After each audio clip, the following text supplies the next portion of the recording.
All right, so going to be doing another comic review from a book sent to me by my friend Chris. Thank you as always, brother. And today we're going to be talking about Ultraman Avengers. This was a crossover that I've been really excited to read. This is part of the Marvel Ultraman series, and yeah, the fact that we got Ultraman crossing over with the Avengers was a really cool idea, and I was afraid we'd never get it because there was a lot of stuff between Marvel and Subaraya, and they weren't really, from word on the street is they weren't seeing eye to eye, which one of my friends, Andres, has said Subaraya Industries is really hard to work with. It might explain why we haven't gotten Godzilla versus Ultraman, probably. But yeah, so let's talk about this comic. And what was it? So this was written by Matt Groom, and Kyle Higgins, who had been doing the Marvel Ultraman series that I really enjoyed. I enjoyed the first 3 books, and this was in the next chapter in that saga. And Jesus Christ, did we miss the mark? I mean, it's not really. They even say it, even though yes, it is called Ultraman Avengers. And while we do have Avengers here, Carol, Sam, Tony, and Wasp, Miles and Peter are here, and yes, they've both been Avengers. But this doesn't really scream like your all-star Avengers team now, does it? This really just feels like we've thrown characters together that are popular in the MCU, and also Miles had a movie. That's what it feels like. And I know, like, everything is just to promote the next big thing so you can spend your money. But, like, yeah, I feel like this comic should have had, and no disrespect to Sam, it was cool to see him get attention in here, but I wish it was Tony. I wish it was Steve.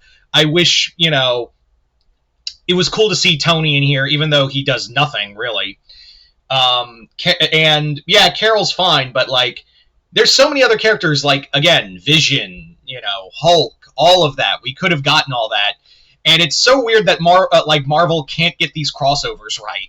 So, yeah. So the story is that after an encounter with Galactus, Miles has been thrown into the Ultraman universe. And in doing so, he discovers that Galactus is also here, and has made Zarab his herald. They intend on consuming the Earth of that world. Well, the other Avengers follow behind, and the two teams team up. Now, for reference, Shin and Dan are both Ultraman and Ultra 7. They have both left the Science Patrol because it has been infiltrated by Morheim, who is this alien entity who's been controlling the planet and its destiny and all that. That is brought up for like 5 seconds, and it's really just kind of used as a minor plot point to get from A to B. And it's more about Galactus's invasion. It's no real follow-up there. Also, I do love that, like, Ultraman Jack is like a mecha in this universe. I thought that was a cool twist. But yeah, so the team now, like, both teams unite quickly. There is no, like, oh no, we don't know each other, let's fight. It's more like, hey guys, we got a problem and let's solve it. And sure enough, that's what happens. They just battle Galactus.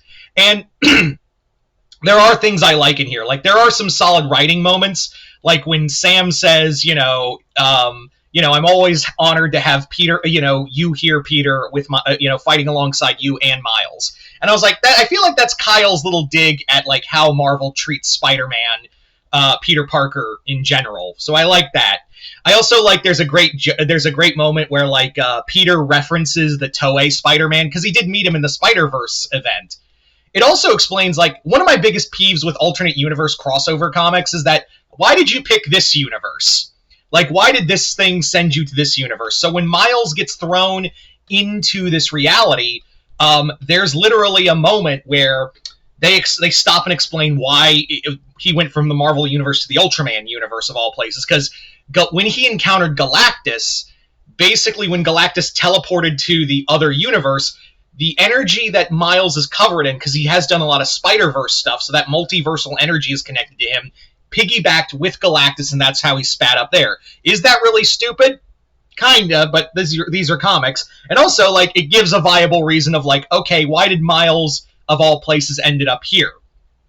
So Tony and the others just piggybacked off of Peter's multiversal energy that he's covered in from all the Spider-Verse events, and followed suit. I was like, alright, viable. There's really nothing here that goes on. Like, this feels like this comic should have been 5 to 6 issues longer. 4 issues is way too short, and everything gets wrapped up way too fast. The artwork in here is really solid. I really think there's some great artwork in here. I think also, but the other thing is too is like the writing in here, and I know Kyle Higgins can write better. I'm well aware he's a great writer, but this is not his shining example. He was really good with the with the Ultraman characters, but other than Spider-Man and like Peter Parker, he can't write the rap. Like, it's so easy to write modern day MCU Iron Man. You just make him Robert Downey Jr. That's easy. But like outside of Peter and Tony, everyone else doesn't feel natural. Like, I even cringed when Carol says higher, faster, further. In the like as like a catchphrase, it's like higher, faster, further, as I always say, and I'm like, no, you don't. You only said that in 2019 in the movies. So yeah, everyone else doesn't feel right. Like, I know, so Higgins is like, I feel like this is Higgins' low-key pitch to be like, let me write Spider-Man. And I'm like, editorial's gonna ruin you, Kyle. I would love to see Kyle Higgins write Spider-Man, but, like, editorial would break him, like they broke Wells. Yeah. There really isn't much. It just feels like it has to, like, because it's only 4 issues long, it feels like it has to, like, desperately speedrun to get Galactus, to the Land of Light to try to consume energy. And I do appreciate that, like, Kyle Higgins brings out the point that, yeah, Galactus is an important part of the Marvel Universe. If he dies, it dies too, and he's not evil. So I appreciate that that Higgins really, like, understands Galactus as a character. But man, this comic really could have used like two more, at least one more issue or 2 more issues to let it breathe, because it is just a madcap to like, it just does not stop and let it breathe. There's so many word bubbles and plot contrivances that just happen. Like when Ultraman Jack, the pilot's there, they can't go follow and fight Galactus at the Land of Light. Or like the great emotional moment where like Ultra Father meets Shin Hayata, and it's not even treated like a big thing. It's like, emotions are not needed for this moment. We need to battle Galactus. And I'm like, wow, not even a moment for that. Like, everything is just treated like breakneck speed the whole time, and it just kind of hurts it. All in all, it's cool that we finally got this, but this comic could have been so much more. It should have been so much more. So, yeah. Also, I don't know if we're going to get another Ultraman Marvel book, because there's so many plot lines still left out there that they haven't really touched on.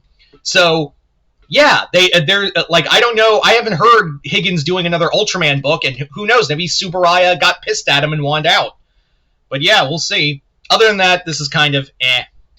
But yeah, Chris, thank you once again for this book. And yeah, you guys tell me in the comments below what you guys thought of it. Comment below, let me know. Other than that, hope you all enjoyed this. I'm Mr. Multiverse. I'll see you next time in the Multiverse.